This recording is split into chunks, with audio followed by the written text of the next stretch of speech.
It's game night in Worcester, Someone told me it's a happy place. Oh, it really is. It's baseball at its finest. home to the Worcester Red Sox, not to mention Smiley Ball, He just looks cool with a bat. Worcester, and the heart of the Commonwealth. At most games, you can find Samson, aka People call me Flavor Do Flav. you consider yourself like a #1 fan? Well, there has to be someone has to be the biggest fan. maybe just one. Team president Charles Steinberg. Why Worcester? That was a question a lot of people wondered when we were looking to see where the forever home should be of the Red Sox AAA club.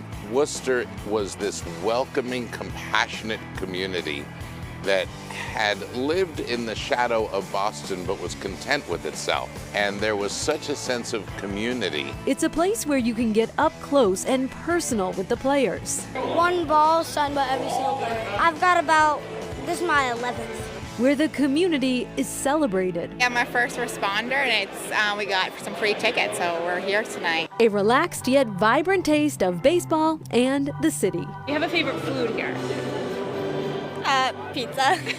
The top dog, pun intended, George's Coney Island. So we traveled about a home run hit away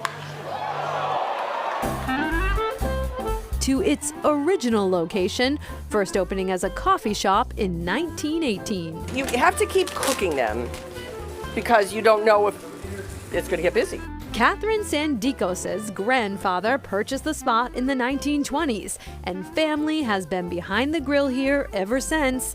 Not much has changed here in the last 100 years. We've never changed anything, right? You can't really ever change it. And people tell you that. I think the hot dogs, of course, are delicious. The Works is the most popular mustard, homemade chili, onions. Sandikos' son, Solon Kelleher, is fourth generation management here. I was probably no more than 3 or 4 years old, and my father, he'd have me poke my head over the counter and wait on customers.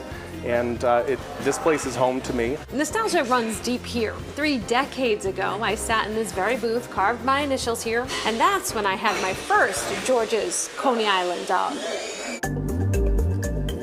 There needed to be more art in the world. Art was the obvious choice.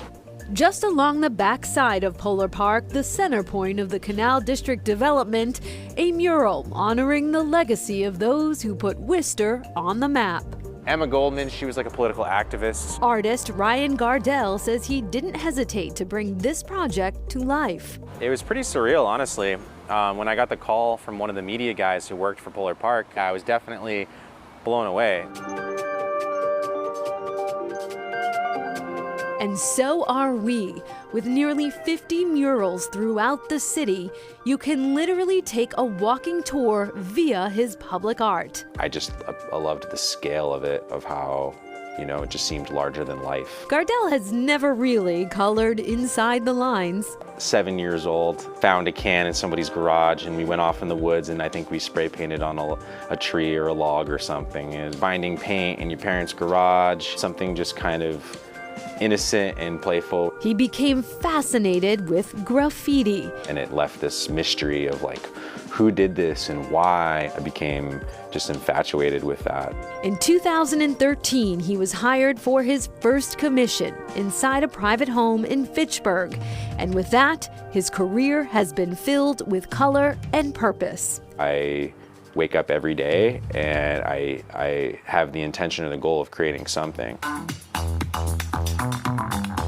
A culture that both the artist and the passerby can engage with. Public art is that it's accessible and free for everybody across the board. It doesn't require anything of you other than to just be there and view it and enjoy it. His company, Artifact Studios, he runs with his partner Audrey Tesaro, has a brick and mortar location. In the back, he created a path for others to explore street art. How important is it to have spaces like this for people to express themselves? It's so important not only for the artists, but for the community. They're talented, they deserve a platform in which to present their work. With that in mind, he was part of a group that worked with a Worcester Arts grant to help transform this space through a project called Brick by Brick. Street art has the power and the potential for urban revitalization by simply transforming ugly spaces into beautiful galleries. A little color in a city where gratitude and loyalty have found a home. Worcester has a long history of welcoming newcomers and giving them a shot.